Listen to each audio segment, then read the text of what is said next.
ഇടുക്കി വാഗമണ്ണിൽ 12 വർഷം മുൻപ് വിതരണം ചെയ്ത ഭൂമി ഇനിയും അവകാശികൾക്ക് ലഭിച്ചിട്ടില്ല. പട്ടയം കൈവശമുണ്ടായിട്ടും ഭൂമി സ്വന്തമാക്കാൻ കഴിയാത്ത ദുരിതത്തിലാണ് 24 കുടുംബങ്ങൾ. ഞങ്ങളിപ്പോൾ 19 വർഷമായിട്ട് വാടകയ്ക്ക് താമസിച്ചുകൊണ്ടിരിക്കുന്നത്. സർക്കാരിൻ്റെ ഭാഗത്ത് ഇതുവരെ ഒരു നടപടി ഉണ്ടായിട്ടില്ല. ഈ സ്ഥലമാണ് ഞങ്ങൾക്ക് കാണിച്ചു തന്നത്. അത് വേറെ ആളുടെയാണ് അവർ പറയുന്നത്. ഞങ്ങൾ വില്ലേജിൽ ചെന്നപ്പോൾ താലൂക്കിൽ പോകാൻ പറഞ്ഞു. താലൂക്കിൽ ചെന്ന് ഇതെല്ലാം സംസാരിച്ച് കഴിഞ്ഞപ്പോഴത്തേക്ക് അളക്കാൻ വരുമെന്ന് പറഞ്ഞായിരുന്നു. ഞങ്ങളിവിടെ ഒരു 1 മണി വരെ ഞങ്ങൾ 24 പേരും കാത്തിരുന്നിട്ട് പിന്നെ ആ പുള്ളിയുടെ മൊബൈൽ സ്വിച്ച് ഓഫ് ആയിപ്പോയി.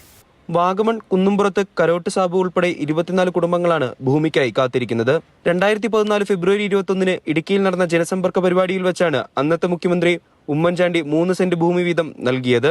വാഗമൺ വില്ലേജിൽ സർവേ നമ്പർ 813-ൽപ്പെട്ട ഭൂമിയുടെ പട്ടയവും കൈമാറി. സ്ഥലം അളന്ന് തിരിച്ച് കല്ലിട്ടു. പട്ടയം ലഭിച്ചവർ ഇവിടെ വീട് വെക്കാനെത്തിയപ്പോൾ സ്വകാര്യ വ്യക്തി തടസ്സവുമായി എത്തി. തന്റെ പട്ടയഭൂമിയാണ് സർക്കാർ ഭൂരഹിതർക്ക് വിതരണം ചെയ്തതെന്നായിരുന്നു ആരോപണം. ഒരു സ്ഥലത്തിന് 2 ഉടമസ്ഥരുണ്ടായതോടെ പട്ടയം കിട്ടിയ സ്ഥലത്ത് പ്രവേശിക്കാനോ വീട് പണിയാനോ കഴിയാത്ത അവസ്ഥയിലാണ് 24 കുടുംബങ്ങൾ. സാബു ഉൾപ്പെടെയുള്ളവർ ഭൂമിയുടെ ഉടമസ്ഥാവകാശത്തിനായി റവന്യൂ ഓഫീസുകൾ കയറിയിറങ്ങി മടുത്തു.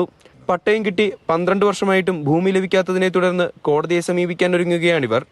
മാതൃഭൂമി ന്യൂസ്, കുമളി.